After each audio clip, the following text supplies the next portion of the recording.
ఇప్పుడు మనం వింటున్న ఈ శబ్దం ఇది కేవలం ఒక ప్రార్థన అనుకుంటున్నారా?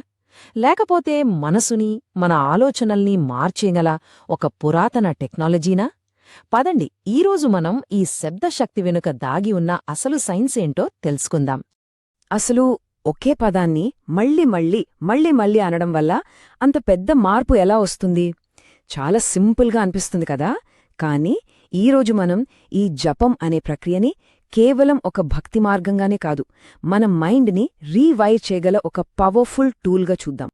సరే, ముందుగా ఈ రిపిటీషన్ అంటే ఈ పునరావృత్తి మనసు మీద ఎలా పనిచేస్తుందో చూద్దాం. దీని పవర్ ఏంటో అర్థం కావాలంటే ఒక చిన్న ఉదాహరణ తీసుకుందాం. ఒక కత్తిని ఊహించుకోండి. మనం మనసుందనుకోండి, అది ఒక కత్తిలాంటిది. కొన్నిసార్లు టెన్షను, యాంగ్జైటీ, రకరకాల ఆలోచనల వల్ల ఆ కత్తి మొద్దుబారిపోయి తుప్పు పట్టేస్తుంది.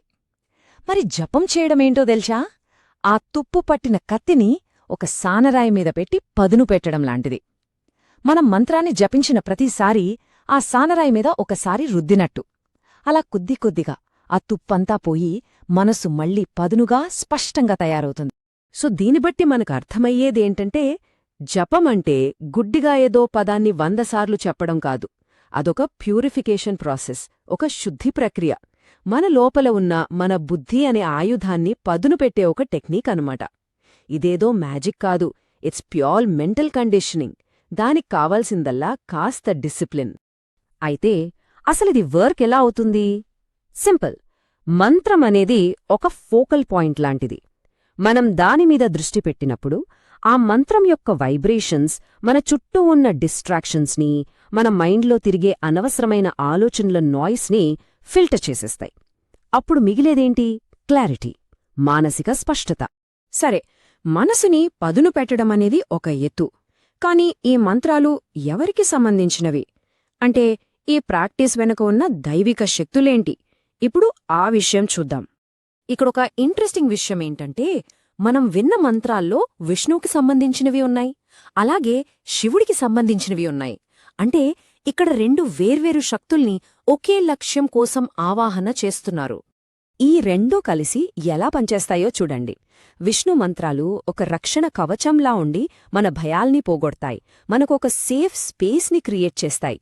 ఇక శివమంత్రాలేం చేస్తాయంటే, అవి మన అహంకారాన్ని, మన నేను అనే భావనని కాల్చేస్తాయి. ఒక మ్యాగ్నెట్ ఇనుమును ఎలా లాక్కుంటుందో అలా మనల్ని దైవం వైపు లాగేస్తాయి. ఇంతకీ జపం మనస్సుని ఎలా క్లీన్ చేస్తుంది? ఈ పాత పద్ధతిని అర్థం చేసుకోవడానికి మనం ఒక కొత్త సైంటిఫిక్ కాన్సెప్ట్ని వాడుకుందాం. ఒక ఉదాహరణ చెప్తాను. మన కళ్ల ముందు చిన్న చిన్న మచ్చలు, ఫ్లోటర్స్ లాంటివి కనపడుతూ ఉంటాయి కదా. కాని మన బ్రెయిన్ వాటిని ఇగ్నోర్ చేసి మనకు కావలసిన దానిమీద ఫోకస్ చేస్తుంది. జపం కూడా సేమ్ టు సేమ్ అదే పనిచేస్తుంది.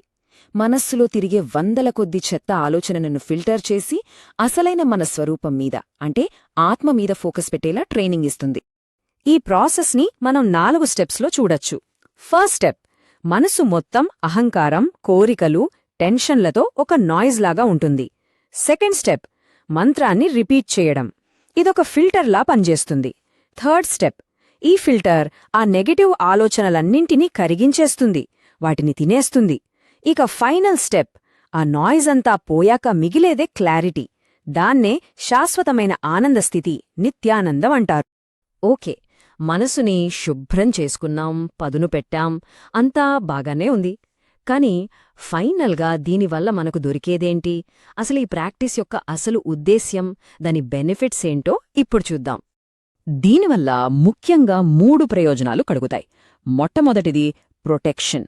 అంటే ఈ ప్రపంచంలోని మాయ నుంచి మనల్ని మనం కాపాడుకోవడానికి ఒక ఆధ్యాత్మిక కవచం లాంటిదే. రెండోవది సరెండర్, అంటే శరణాగతి, మన నేను అనే అస్తిత్వాన్ని పూర్తిగా వదిలేయడం. ఈ 2 ఎప్పుడైతే జరుగుతాయో అప్పుడు మనకు మూడోది దక్కుతుంది. అదే ఇన్నర్ విక్టరీ, అంటే ఎలాంటి పరిస్థితుల్లోనూ చెదరని ఒక ప్రశాంతత. నమః. మనం విన్న ప్రతి మంత్రంలోనూ కామన్గా ఉన్న పదమిది. ఈ యొక్క చిన్న పదంలోనే ఈ మొత్తం అభ్యాసం యొక్క సారాంశం దాగి ఉంది. నమః అంటే కేవలం దండం పెట్టడం కాదు, దాని లోతైన అర్థం నా మహ అంటే ఇది నేను కాదు, నాది కాదు. మన అహంకారాన్ని, మన వ్యక్తిత్వాన్ని పూర్తిగా పక్కన పెట్టి ఆ దైవశక్తికి లొంగిపోవడం.